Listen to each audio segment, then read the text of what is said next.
What's up, guys? Today I talk Black Sabbath and their 19th studio album 13.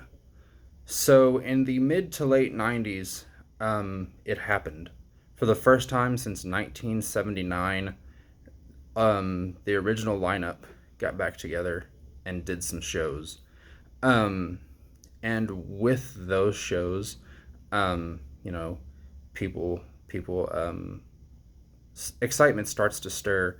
And of course, the next question is, when are you going to release an album? You're back together. When do you release an album? A question that we're still asking Guns N' Roses to this day. Um, so, in the, like I said, things started to stir. And in the early to mid 2000s, the band was set to start to sit down and start to write an album, but other obligations got in the way, whether that be side projects or Ozzy having to film his reality TV show, The Osbournes, which is just so stupid. But the album, the start of the album and the release of the album got pushed back and kept kind of getting pushed back. Well, in 2010, 2011, um, the band was going to kind of put it all aside. The stars were just aligning, and they were going to start recording an album. They even did a press conference with like all four members and just talking about the album and working with producer Rick Rubin and things like that. But when it actually came down, I want to say maybe 2012, Bill Ward was out of the band. And there are two rumors that you can kind of choose to believe at your own discretion. But the first one was that Bill was just not physically able to either record in the studio or perform a whole live set, whether that was age or stamina or weight issues. Um, yeah, you kind of choose to believe what you want.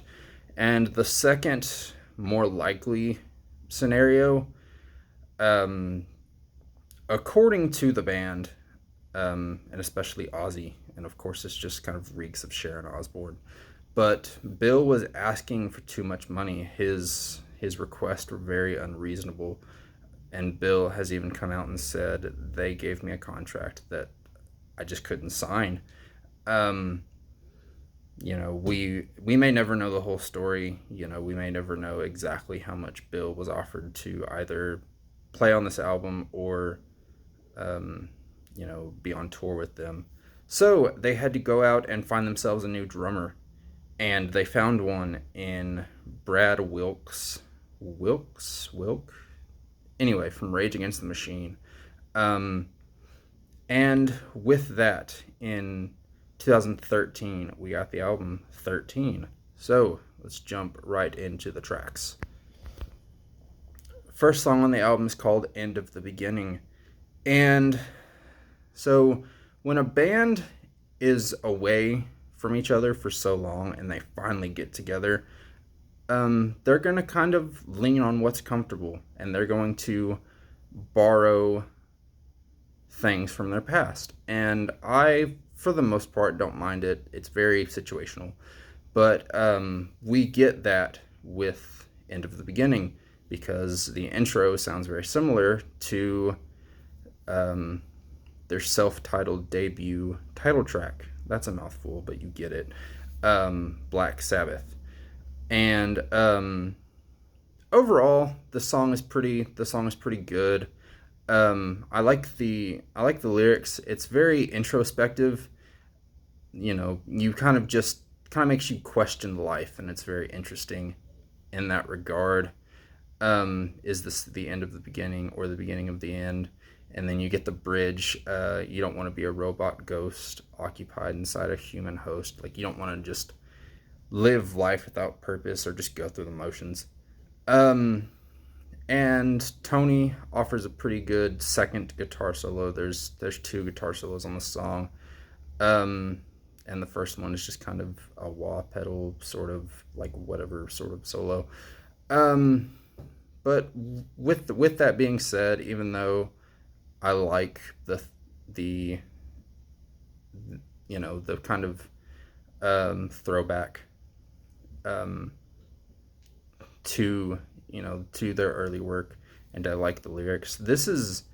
It's just kind of an above average song. It's an above average opener. We know why it opened the album, so it kind of is what it is. These days, I will come back to the song occasionally, but not a whole lot. Decent opener. Next song on the album is called "God Is Dead." Question mark. God is dead. It's a question. Um, And I will say that the making or the mark of a good long song is when you listen to the song and it doesn't feel as long as it actually is. This is the longest song on the album. It's like 8.5, 9 minutes long. And it definitely deserves to be that length. In my opinion, the song isn't, it's not boring at all. It definitely um, takes you on a ride and doesn't feel as long as it actually is. Um, and the nature of just the intro riff lets Geezer shine beautifully, beautifully.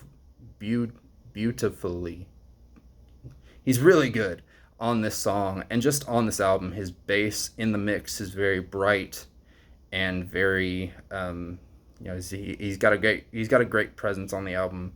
He's very much heard, and his bass work. He's doing great bass work, and he sounds good. Um, Once again, kind of like End of the Beginning, it just it's very kind of introspective. It's very much this tug of war of emotions within yourself.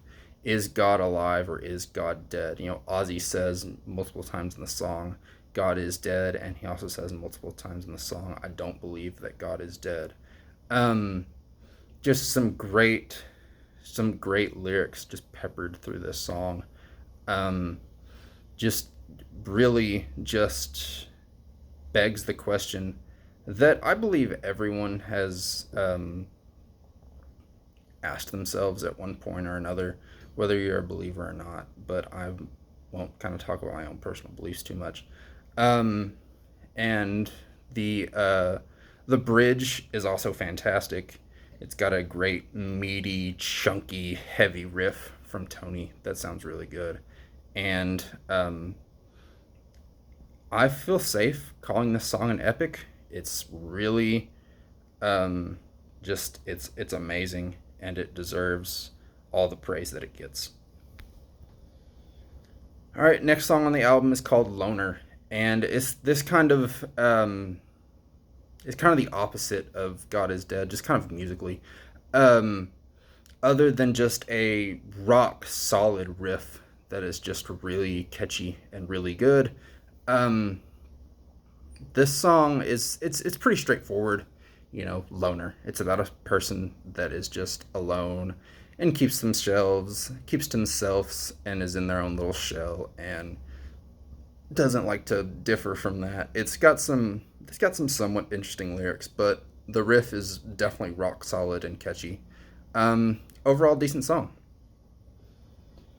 All right, next song on the album is called Zeitgeist, and um, once again, this is just a huge throwback, blast from the past sort of song because it is very much a tip of the cap to songs like Planet Caravan and Solitude.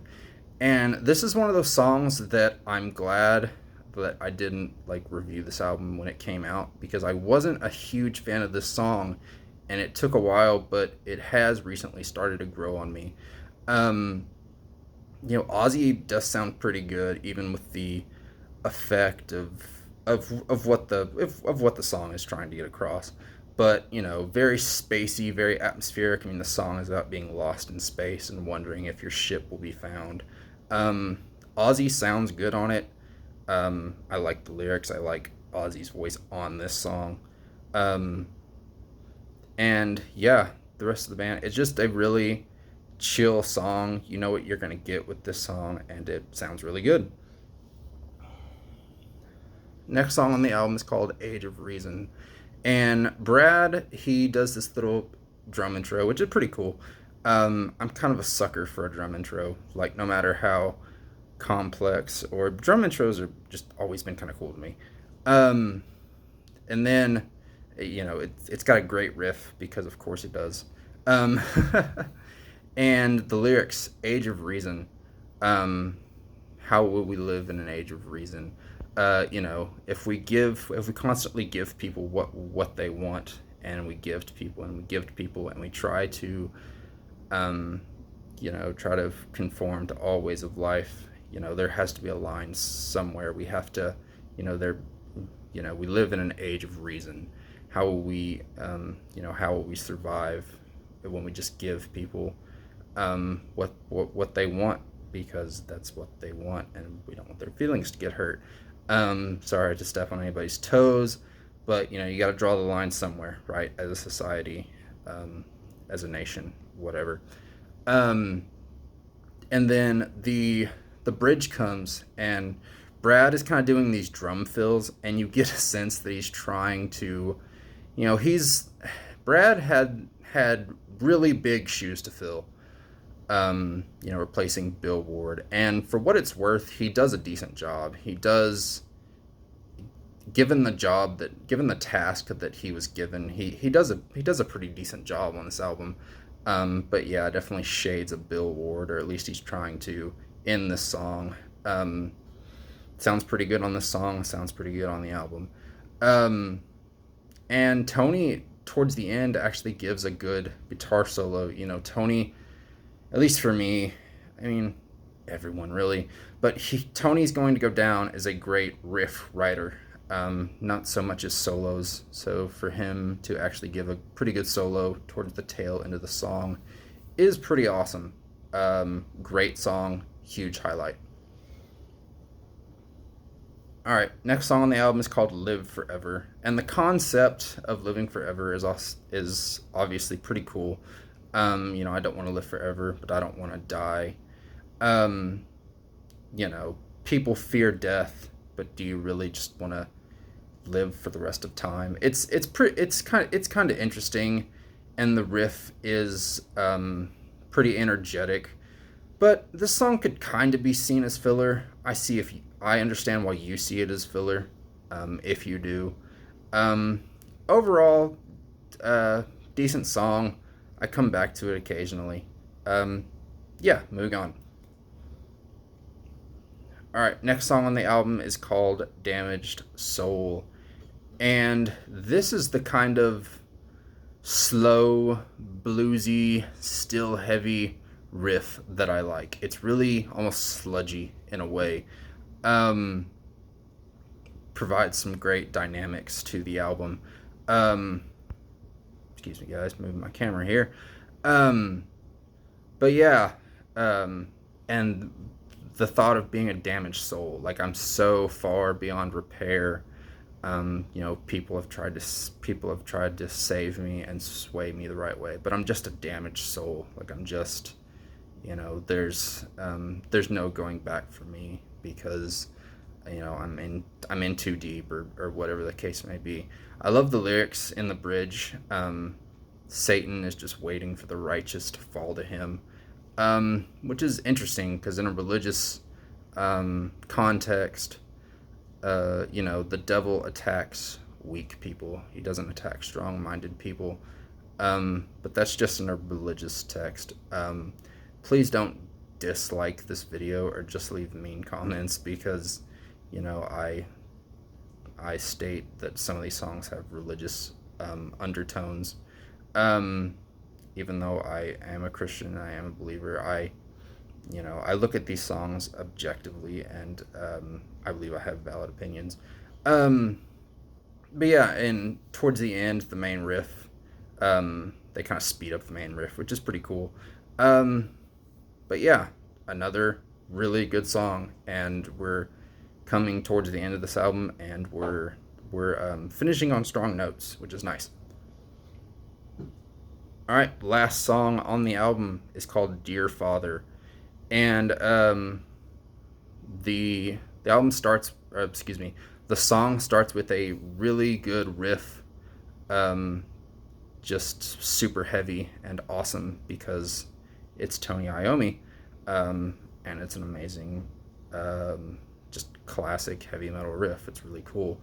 Um, and the subject matter. All right, let's just get some uncomfortable but interesting things like out of the way. Um, I'm a big fan of horror movies or shows or just kind of things of that genre. And when things are dark but they're just true, it's very interesting because is it a fact that you know um, preachers who are loved and who are who you think are going to teach you good things and take care of the church, take care of the children, do preachers use that to their advantage to take advantage of of young children? I mean, absolutely. It's a sad fact of life, but it's very true. And when things are dark but just truthful, I find them very interesting.